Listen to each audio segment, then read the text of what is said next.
안녕하세요. 두 번째 시간 시작하도록 하겠습니다. 지난 시간 임박한 재림의 때에서 우리는 세 가지를 살펴보았습니다. 우리 안에 말세의 징조가 나타나고 있다라는 것을 살펴보면서 거기에서 돌아서라 주님 말씀하셨음을 기억합니다. 그 사람들에게서 돌아서야 되고 그 모습이 나에게서 나타날 때 우리는 돌아서야 됩니다. 두 번째, 우리는 돌아설 뿐만 아니라 우리는 함께 모이기를 또 힘써야 됩니다.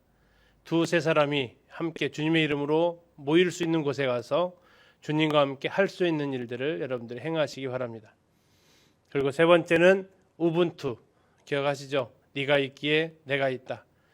코로나 시대 성도들과 거리두기 하지 마십시오. 죄와 거리를 두시고 세상과 거리 두십시오.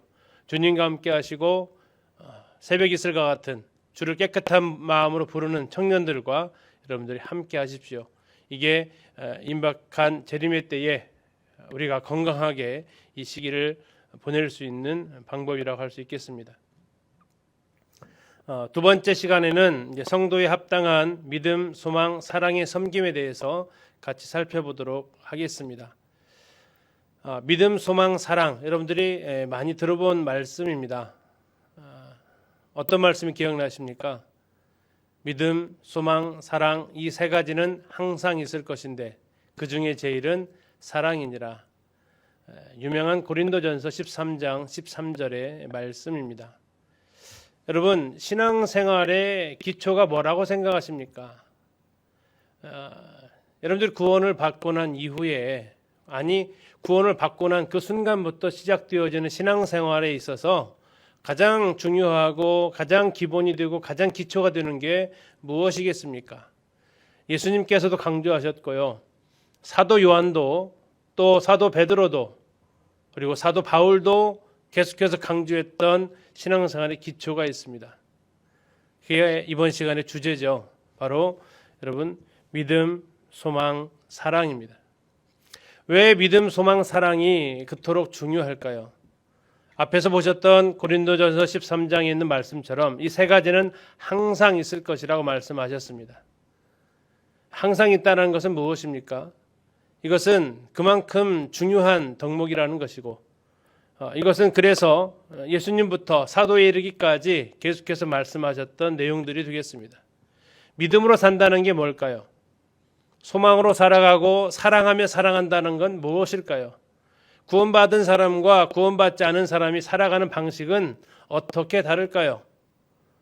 성도들은 어떻게 믿음으로 섬길 수 있고 소망으로 사랑으로 섬길 수 있을까요?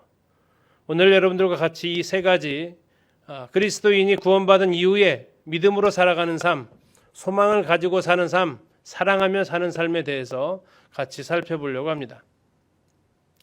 자, 이 세 가지는 예수님부터 사도들에게 중요하다고 했는데 예수님은 제자들에게 이런 말씀을 하셨습니다. 너희는 마음에 근심하지 말라. 하나님을 믿으니 또 나를 믿으라. 자, 여기에서는 믿음, 소망, 사랑 중에서 무엇을 말하고 있습니까? 믿음에 대해서 말하고 있습니다. 자, 누구를 믿으라고 하고 있습니까? 주님을 믿으라고 말씀하셨습니다. 그렇습니다. 믿음의 기초는 주님을 향한 믿음입니다. 14장 3절에서 말씀하십니다. 가서 너희를 위하여 거처를 예비하면 내가 다시 와서 너희를 내게로 영접하여 나 있는 곳에 너희도 있게 하리라. 주님은 지금 하늘나라에 계십니다. 그곳에 뭘 하고 계십니까? 우리를 위해서 우리가 살 곳을 예비하십니다. 그리고 그것이 다 준비가 되어지면 주님 다시 오시겠다고 약속하셨습니다. 주님은 이런 모습을 보면서 기대하고 있으라고 말씀하십니다. 무엇을 기대하는 겁니까? 주님과 함께 있는 곳입니다. 무엇을 기대합니까? 내가 영원히 살 그 집을 기대하라는 것입니다. 이건 믿음, 소망, 사랑 중에서 무엇이겠습니까? 그렇죠. 소망입니다. 세 번째, 새 계명을 너희에게 주노니 서로 사랑하라. 내가 너희를 사랑한 것 같이 너희도 서로 사랑하라. 구약의 옛 계명은 십계명이라고 하죠. 그 십계명을 두 가지로 요약하면 하나님을 사랑하라, 이웃을 사랑하라 했습니다. 자, 이웃을 사랑하는 게 구약에서의 계명이었다면 신약에서는 주님께서 그것을 다시 얘기하시면서 새 계명이라고 말씀하십니다. 어떻게 사랑하러 가십니까? 내가 너희를 사랑한 것 같이 너희도 서로 사랑하라 하셨습니다. 여러분 한번 생각해 보십시오. 이웃을 사랑하는 게 쉬울까요? 예수님이 사랑하신 것 같이 서로 사랑하는 게 쉬울까요? 두 가지 다 물론 쉽지 않은 부분입니다. 그러나 예수님께서 이제 이웃을 사랑하라고 했을 때 우리가 오해하고 있었던 부분들이 있었습니다. 여러분, 이웃이 누구입니까? 옆집에 사는 사람이 이웃입니까? 아니요. 아마도 여러분들의 이웃은 여러분들과 마음이 잘 통하고 여러분들과 생각이 비슷하고 여러분과 가장 같이 많은 시간을 보내는 사람이 이웃일 겁니다. 그래서 그 이웃을 여러분들 단어로 요즘 말로 표현하면 끼리끼리가 될 것입니다. 그런데 주님은 너희가 끼리끼리 사랑하지 않으셨습니다. 어떻게 사랑하라고 했습니까? 서로 사랑하라고 하셨습니다. 어떻게 서로 사랑해야 됩니까? 예수님이 나를 사랑한 것 같이 사랑해야 됩니다. 예수님이 나를 사랑하셨는데 나하고 예수님은 무슨 관계였습니까? 성경에서 말씀하고 있는 것은 우리가 하나님과 원수 되었을 때 하셨던 사랑이라고 말씀하셨습니다. 구약의 사랑이 이웃을 내 몸처럼 사랑하는 거였다면 신약의 예수님께서 말씀하신 서로 사랑하라는 것은 사랑할 수 없는 사람도 사랑하라는 말씀입니다. 산상수훈으로 알려진 마태복음에 나와 있는 표현을 빌자면 원수도 사랑하라는 것이 주님께서 말씀하신 그 계명입니다. 누구를 사랑하라고요? 사랑할 수 없는 사람도 사랑하라는 것이었습니다. 주님께서 말씀하신 믿음, 소망, 사랑은 믿음은 나를 믿는 것이고 소망은 하늘나라를 기대하는 것이고 사랑은 사랑할 수 없는 사람조차도 사랑하는 것이 믿음, 소망, 사랑의 삶이었습니다. 자, 사도 요한은 어떻게 이야기를 했을까요? 요한복음 20장 31절에서 사도 요한은 이렇게 기록합니다. 너희로 믿고 그 이름을 힘입어 생명을 얻게 하려 함이라. 자, 여기서 믿고의 대상이 누굴까요?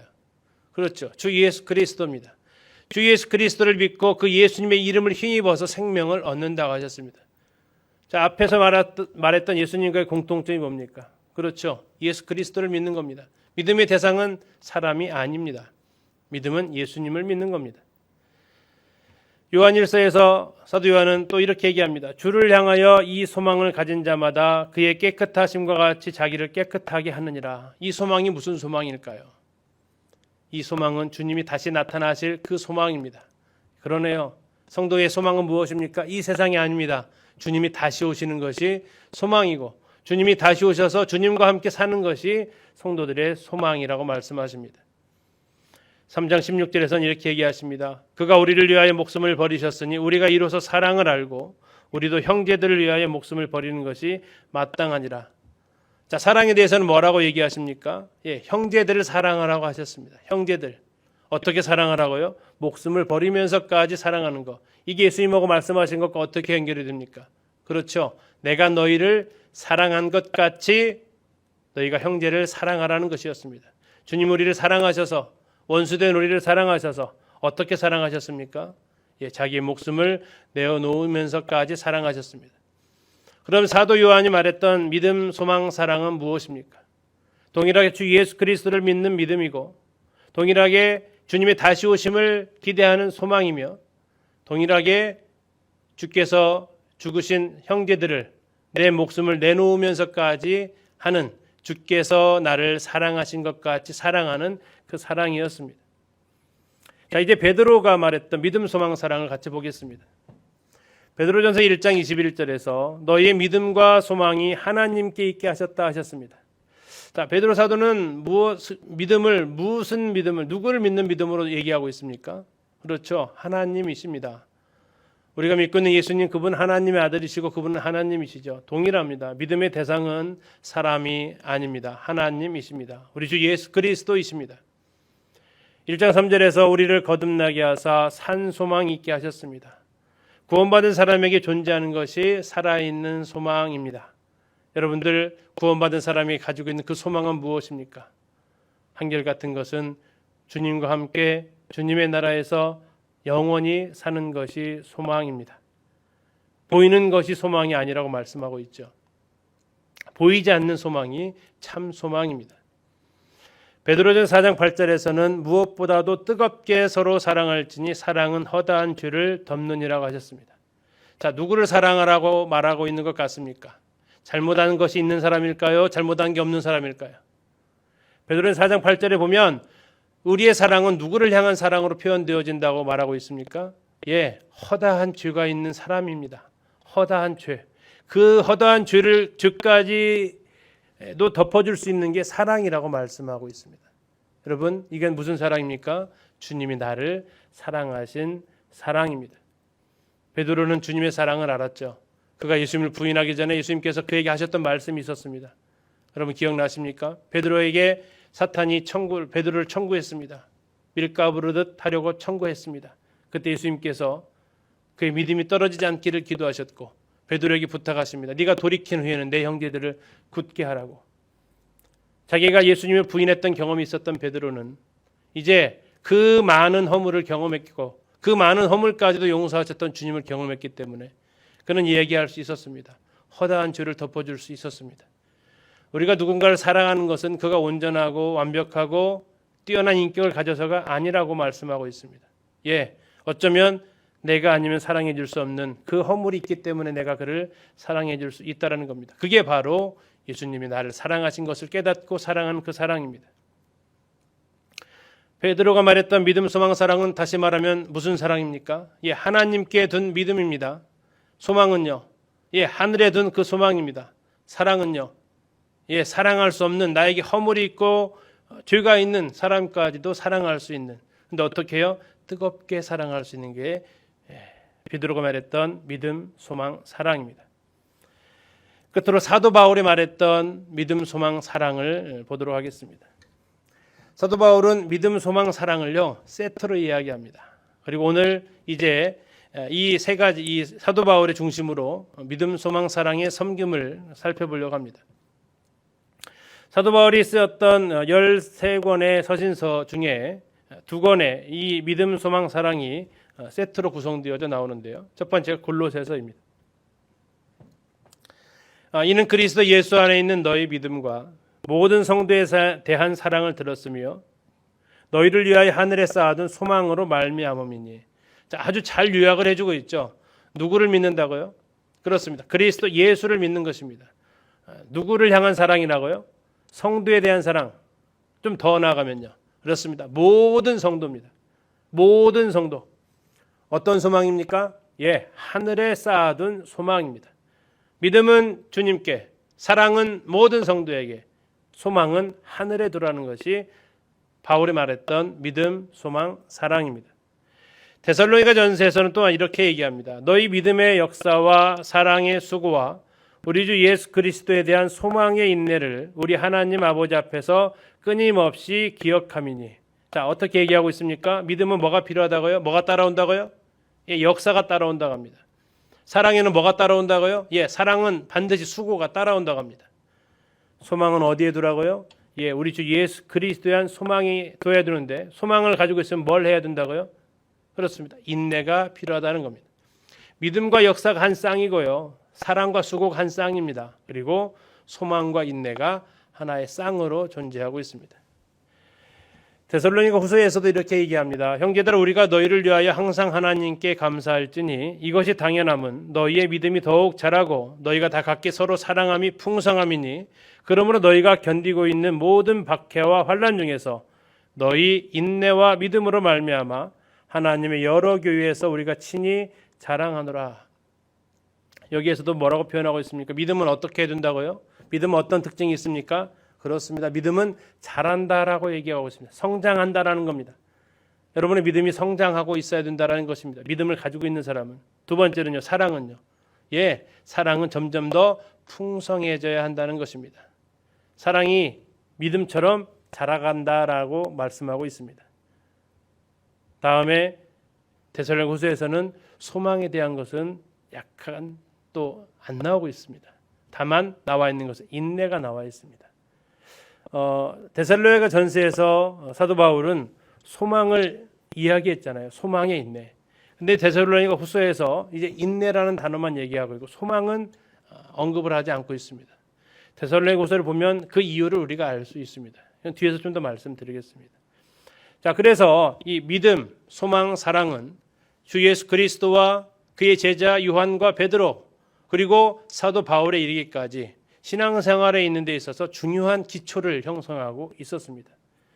자, 이제 그 믿음, 소망, 사랑의 섬김의 삶이 어떻게 구현되는지를 다시 한번 정리 한번 해보도록 하겠습니다. 예수님과 사도 요한과 베드로와 바울에 걸쳐서 언급되었던 믿음, 소망, 사랑의 섬김을 같이 정리해 보도록 하겠습니다. 첫 번째 믿음입니다. 자, 믿음의 대상은 골로새서 1장 4절에서 누구라고 얘기하고 있습니까? 그렇죠. 주 예수 그리스도에 대한 믿음입니다. 그 주 예수 그리스도는 어떠한 분이십니까? 히브리서 13장 8절에 있는 대로 어제나 오늘이나 영원토록 동일하신 분이십니다. 히브리서 12장 2절에 말씀하고 있는 대로 믿음의 주요 온전케 하시는 분이 바로 우리 주 예수 그리스도이십니다. 믿는다라는 건 뭡니까? 변화무쌍한 건 믿을 대상이 아닙니다. 언제나 한결같아야 그것을 믿을 수 있습니다. 매번 말할 때마다 말이 달라지는 사람 여러분 믿음이 갑니까? 그렇지 않죠. 그분은 영원하신 분입니다. 그분은 온전하신 분입니다. 그래서 우리가 오직 믿음은 우리 주 예수 그리스도께 둘 수 있는 것입니다. 데살로니가 1장 3절에서 믿음은 무엇을 요구한다고요? 믿음의 역사와 이렇게 말하고 있었습니다. 믿음의 역사. 여러분 야고보서에서 말씀하고 있는 대로 믿음은 행함을 통해서 증명이 되어지고 믿음은 행함을 통해서 온전해진다고 말씀하고 있습니다. 2장 18절에 이렇게 말씀하십니다. 어떤 사람은 말하기를 너는 믿음이 있고 나는 행함이 있으니 행함이 없는 내 믿음을 나에게 보이라. 나는 행함으로 내 믿음을 너에게 보이리라. 행함으로 믿음을 보여준다는 것입니다. 믿음만 가지고 있다고 말을 해서 믿음이 나타나는 게 아니고 믿음은 반드시 무엇인가 역사하는 힘을 가지고 있다는 겁니다. 그리고 그것은 행동으로 표현되어졌고 여러분 잘 알고 있는 히브리 11장에 나와 있는 수많은 믿음의 선진들은 믿음으로 이렇게 기록이 되어지면서 그 믿음을 가지고 믿음으로 살았다라고 얘기하고 있습니다. 히브리서 11장 33절에서 그들은 믿음으로 나라를 이기기도 하며 믿음으로 의를 행하기도 하며 믿음으로 약속을 받기도 하며 믿음으로 사자들의 입을 막기도 했다라고 얘기하고 있습니다. 말뿐인 믿음이 아니라 삶 속에 표현되어진 믿음입니다. 그런데 그 믿음은 그러면 어떻게 그렇게 나타날 수 있을까요? 베드로 사도가 얘기합니다. 너희 믿음의 확실함은 불로 연단하여도 없어질 금보다 더 귀하다. 예, 그렇습니다. 믿음은요 시험을 통과하게 되어져 있습니다. 시련을 통과하면서 어려운 상황을 통과하면서 믿음은 견고해집니다. 불순물이 사라지고 견고해집니다.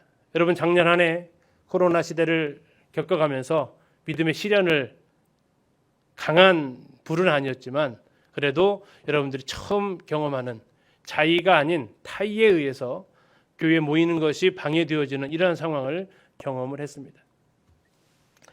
어느 신학자는 이렇게 얘기하는 것을 들었습니다. 코로나 시대가 가져다준 교회의 기회가 있다. 그것은 교회의 순결성이다라고 얘기를 하더라고요. 이게 무슨 뜻이었냐면요. 이 코로나 시대는 교회에 진짜만을 남게 할 것이다라고 그가 얘기했습니다.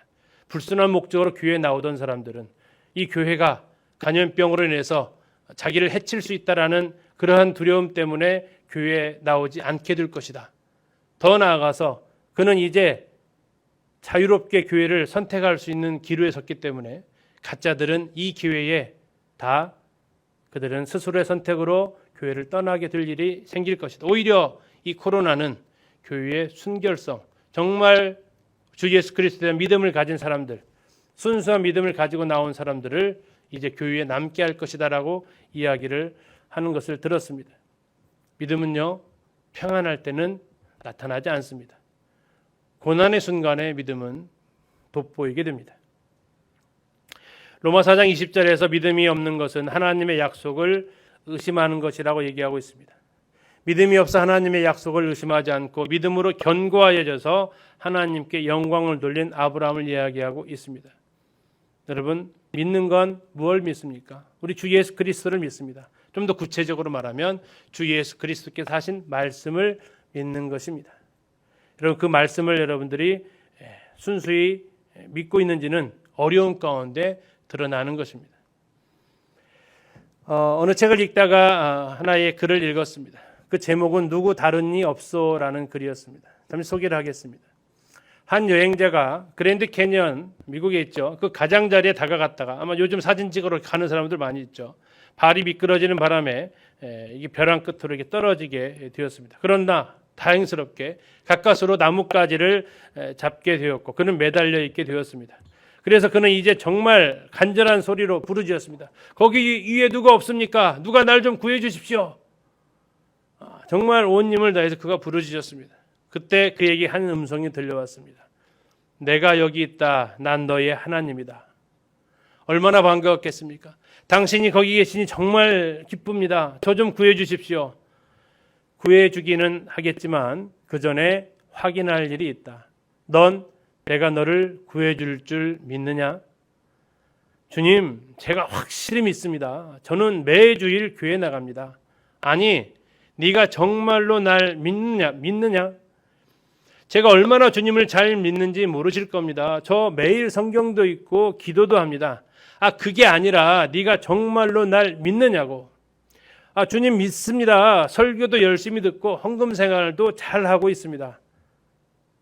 좋다. 그렇다면 이제 그 나뭇가지에서 손을 떼라. 이 사람은 당황스러웠습니다. 그렇지만 주님, 손 떼면 정말 날 믿는다면 그 나뭇가지에서 손을 떼라. 여러분 어떻게 하시겠습니까? 한참 동안 그는 조용히 있었습니다. 믿는다는 말도 이제 할 수 없었습니다. 그러다가 이렇게 소리쳤습니다. 거기 위에 두고 다른 사람 없습니까? 하나님 말고 다른 사람 없습니까? 여러분, 그가 하나님을 믿었습니까? 예, 믿지 않았죠. 거기 누구 다른 이 없어라고 부르짖는 것 자체가 하나님에 대한 믿음이 없는 걸 보여주지 않습니까? 그러면서 그 책에는 이렇게 한 구절이 써 있었습니다. 그 순간 그의 밑으로 커다란 독수리 한 마리가 날아가고 있었다. 아마도 그가 손을 놓았다라면 하나님께서 독수리를 통해서 그를 받아 주시려고 보내신 것 같습니다. 믿음은요, 내가 믿음 있다 하는 걸로 증명되어지지 않습니다. 위험의 순간에 표현되어집니다.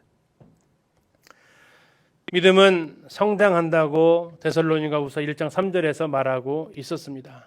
어떻게 말하고 있었습니까? 이것이 당연하면 너희의 믿음이 더욱 자라고, 너희 믿음이 더욱 자라고.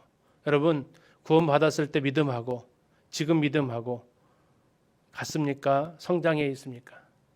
믿음은 반드시 성장하게 되어져 있습니다. 생명이 있기 때문에 그렇습니다. 베드로 사도가 권면하죠. 오직 우리 주 곧 구주 예수 그리스도의 은혜와 그를 아는 지식에서 자라가라. 믿음은 어떻게 자라갑니까? 교회에 나오면 자라가나요? 아닙니다.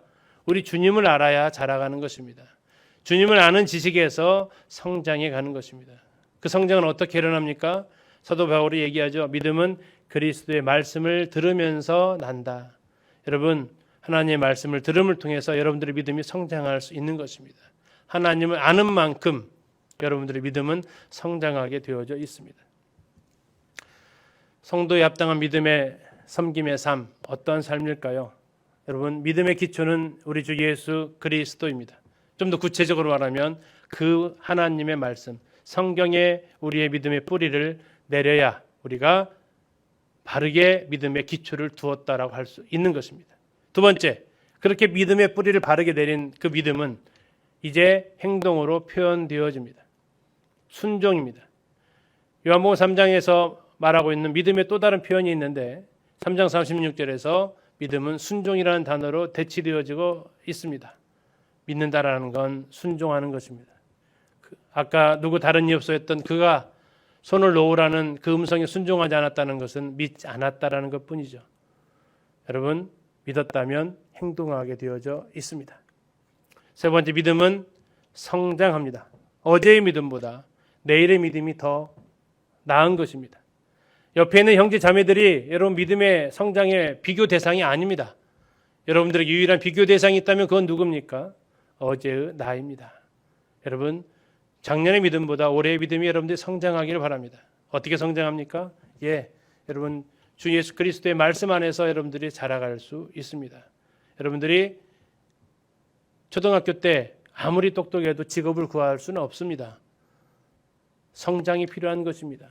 성장하면서 내가 어떠한 직업을 구할지를 알 수 있습니다. 섬기기 전에 여러분들이 성장해야 됩니다. 그리스도 안에서 여러분 성장해야만 제대로 섬길 수 있습니다. 두 번째, 소망에 대해서 살펴보겠습니다. 자, 골로새서에 나타나 있는 소망의 특징, 소망의 대상에 나와 있습니다. 소망은 어디에 둡니까? 그렇죠, 하늘입니다. 하늘에 쌓아둔 소망입니다. 그 하늘은 어떤 곳입니까? 빌립보서에 보니까 그것은 우리의 시민권이 있는 곳입니다. 우리는 대한민국 국민이기도 하지만 천국 시민입니다. 우리는 그곳에 우리의 주소지를 두고 있다라는 것입니다.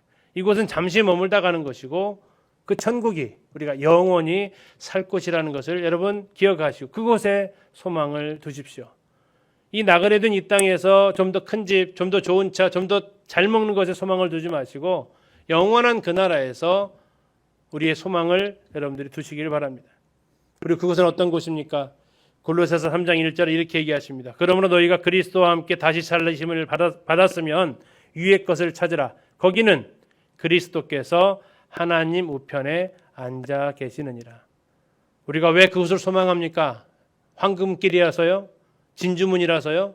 그렇지 않습니다. 그곳은 내가 가장 사랑하는 우리 주님께서 계신 곳이기 때문입니다. 베드로서 3장 13절에서 베드로 사도는 얘기합니다. 우리는 그의 약속대로 의가 있는 곳인 새 하늘과 새 땅을 바라보도다. 우리가 살고 있는 이 지구는 사라질 것을 성경은 이야기하고 있습니다.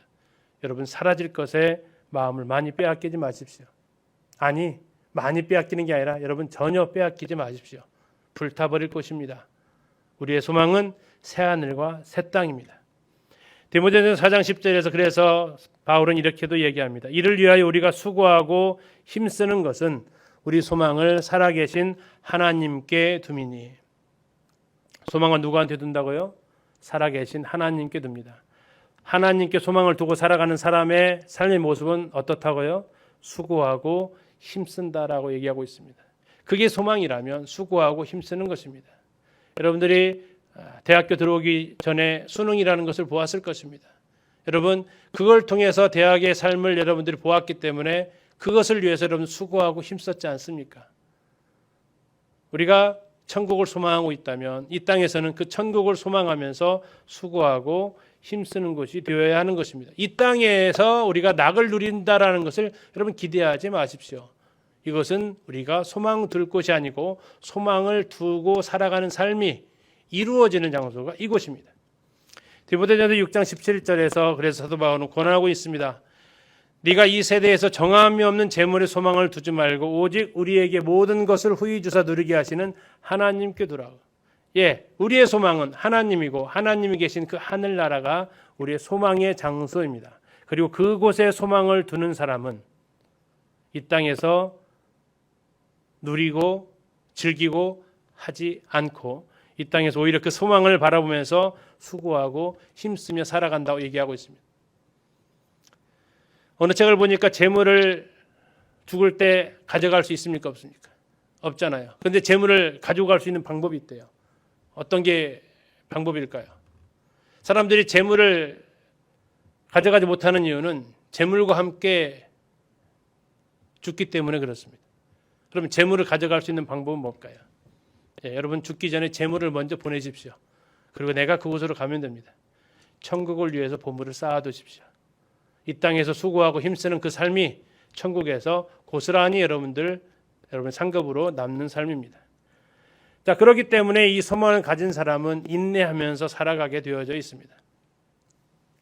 로마서 5장 3, 4절에서 이렇게 얘기하죠. 우리가 환난 중에도 즐거워하나니 이는 환난은 인내를, 인내는 연단을, 연단은 소망을 이루는 줄 안다라고 얘기하고 있습니다. 소망을 이룹니다. 여러분, 어려운 가운데 인내하고 참고 내가 단단해지는 걸 통해서 우리의 소망이 더욱 견고해진다고 말씀하고 있습니다. 히브리서 10장 36절에서는 인내가 필요함은 약속을 받기 위함이다. 예, 인내가 필요합니다. 왜요? 우리 소망이 있기 때문에 그렇습니다. 베드로전서 2장 19절에서 부당하게 고난을 받아도 하나님을 생각함으로 슬픔을 참으면 이는 아름답다라고 얘기하고 있습니다. 왜요? 이 땅에서 고난이 아름다운 게 아니라 이 땅에서 고난을 하나님을 생각함으로 소망의 대상이라고 했잖아요. 하나님이. 천국을 생각함으로 참으면 그 나라에서 아름다운 상을 받게 될 것을 이야기하고 있습니다. 산상수훈에서도 이야기하고 있지 않습니까? 너희를 핍박하고 너희를 박해하면 이는 너희의 상이 하늘에서 크다라고 말씀하셨습니다. 그래서 우리가 고난 속에서도 어려움 속에서도 기뻐할 수 있는 것은 이 소망이 주님 나라에 있기 때문입니다. 하늘나라에 있기 때문입니다.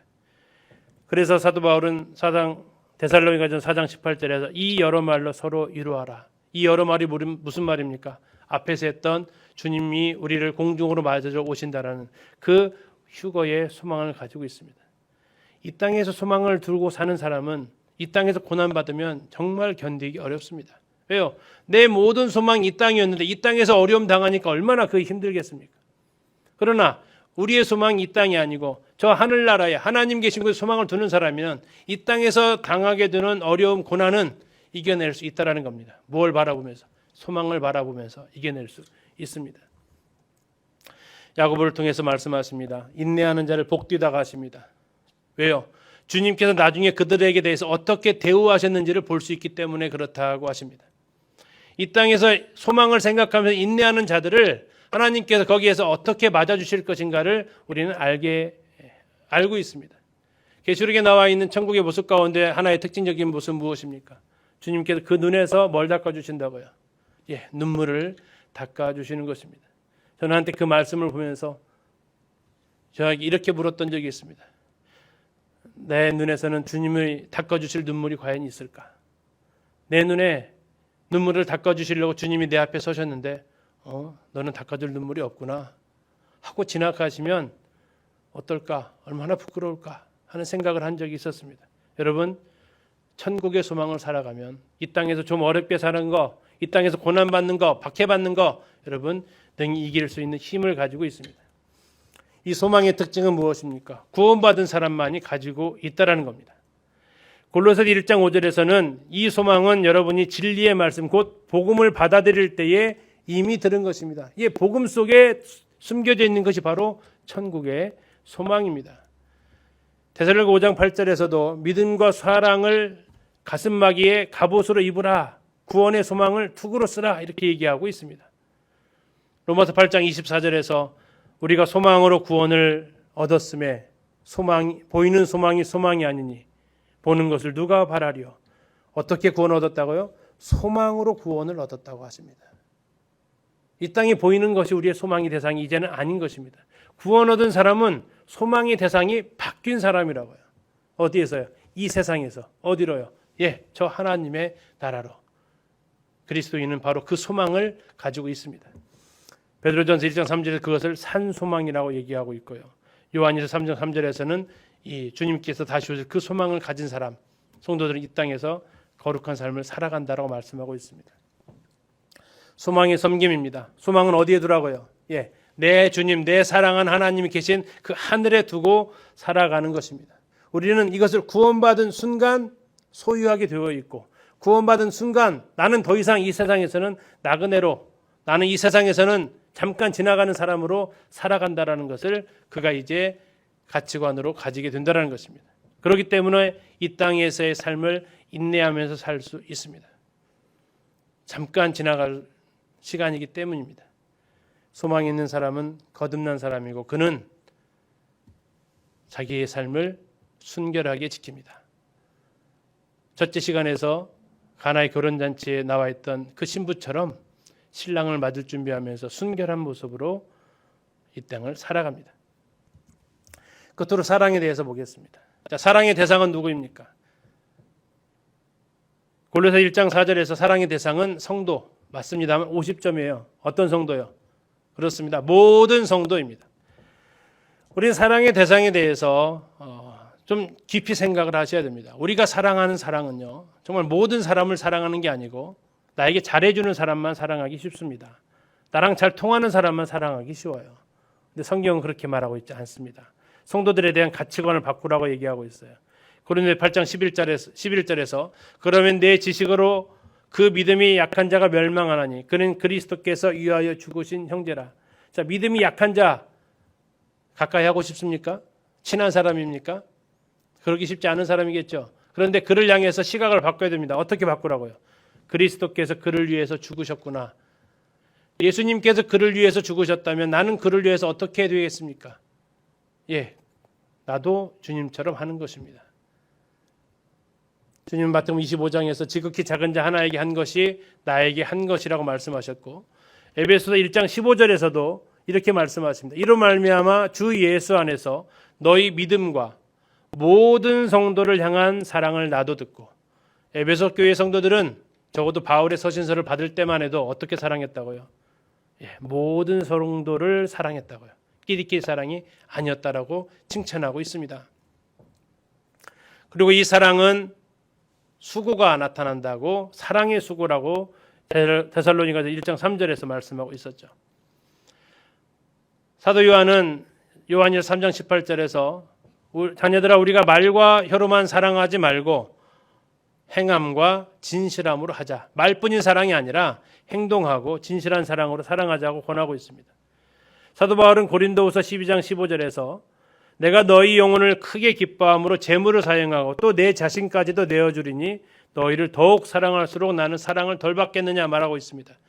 너희를 사랑하기 때문에 내 재물을 사랑한다, 재물을 사용한다라고 얘기하고 있고 내 자신도 내어준다라고 얘기하고 있습니다.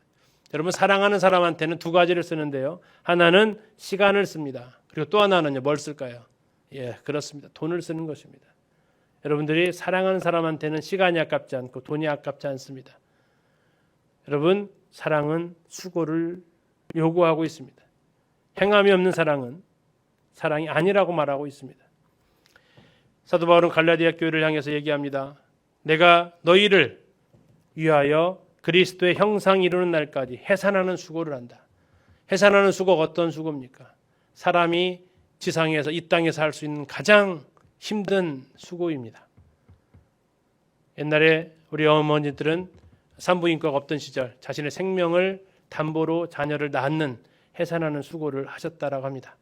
그렇습니다. 사랑은 말로 하는 사랑이 아니고 행함으로 표현되어집니다. 요한복음 13장에서 말씀하고 있는 사랑의 특징은 서로 하는 사랑입니다. 그리고 서로 하는 사랑은 사랑이 풍성해진다고 얘기하고 있습니다. 요한일서 3장 11절에서 서로 사랑하라고 또 얘기하고 있고 13장 34절에서도 서로 사랑하라고 말하고 있습니다. 서로 사랑하는 것의 반대말은 무엇일까요? 서로 사랑의 반대말. 짝사랑이요? 짝사랑이 아닙니다. 서로 사랑의 반대말이 뭘까요? 끼리끼리 사랑입니다. 끼리끼리 사랑. 여러분, 끼리끼리 사랑하지 마십시오. 모든 성도를 향해서 여러분들이 사랑할 수 있어야 그것이 주님께서 사랑하신 사랑입니다. 주님께서 13장 34절에서 권면하신 것이 내가 너희를 사랑한 것 같이 사랑하라고 하시는 것입니다. 사랑의 섬김, 사랑의 대상은 누구라고요? 모든 성도이어야 합니다. 근데 그 성도는 어떤 성도라고요? 그리스도께서 위하여 죽으신 성도입니다. 그 사랑은 어떻게 표현되어진다고요? 행함과 진실함으로 표현되어집니다. 그건 어떻게 구체적으로 보여집니까? 예, 시간과 돈을 쓰는 것을 통해서 나타나게 되어져 있습니다. 그리고 그 사랑의 모델이 뭡니까? 주님이 날 사랑하신 사랑입니다. 그래서 누군가가 사랑이 잘 안 되어진다면 우리는 나를 사랑하신 예수님의 사랑에 그거부터 회복되어져야 하는 것입니다. 믿음, 소망, 사랑, 이것은 신앙의 기초입니다. 기초가 흔들리면 전부 흔들리는 것입니다. 믿음의 기초를 누구에게 두어야 됩니까? 그리스도 예수께 두어야 됩니다. 소망의 기초는 어디에 두어야 됩니까? 하늘에 두어야 됩니다. 하나님께 두는 것입니다. 사랑의 기초는 누구에게 둡니까? 모든 성도에게 둡니다. 그리스도에게 믿음을 둔다는 것은 무엇입니까? 그것은 역사가 나타난다는 것이고, 소망을 둔다는 얘기는 그가 이 땅에서 인내하면서 살아간다는 것이고, 사랑한다는 얘기는 수고하고 있다는 것입니다. 그렇게 하는 그 사랑은, 그 믿음은, 그 소망은 성장하게 되고 거룩해져 있고 끼리끼리가 아닌 서로 하고 있다는 것입니다. 역사 없는 믿음, 인내 없는 소망, 수고 없는 사랑, 그것은 공허한 메아리입니다. 여러분, 나무가 튼튼할수록 그 뿌리가 깊이 박혀있는 나무입니다. 간혹 태풍이 올라올 때 여러분, 나무가 쓰러져 있는 나무를 본 적이 있을 겁니다. 굉장히 우람한 나무인데도 쓰러져 있는 나무가 있습니다. 근데 쓰러져 있는 나무를 가서 자세히 보면 뿌리가 굉장히 얇게 박혀 있는 나무입니다. 여러분, 뿌리를 튼튼하게 내리십시오. 믿음의 뿌리를 내리십시오. 그리스도 예수 안에 여러분들의 믿음의 뿌리를 박으십시오. 믿음이 여러분들이 흔들려서는 아무것도 할 수 없습니다. 그래서 믿음은 변함없고 영원하신 예수 그리스도께, 예수 그리스도의 그 말씀에 여러분 뿌리를 내리는 것입니다. 여러분, 하나님 말씀을 우리가 읽는 이유가 거기에 있습니다. 여러분, 하나님 말씀 속에 여러분들 진리의 뿌리를 잘 내리시기 바랍니다. 두 번째, 여러분, 나무는 뿌리로만 이루어지지 않죠. 뿌리만 있는 나무를 뭐라고 합니까? 그건 구루터기라고 합니다. 뿌리가 아무리 깊게 내렸는데 줄기가 잘라져 있다라면 그것은 잠깐 나그네들이 앉았다 지나가는 의자 역할밖에 못합니다. 뿌리가 그렇게 깊게 내린 이유는 그 의자 역할을 하라고 되어진 건 아니죠. 어떻게 하라고요?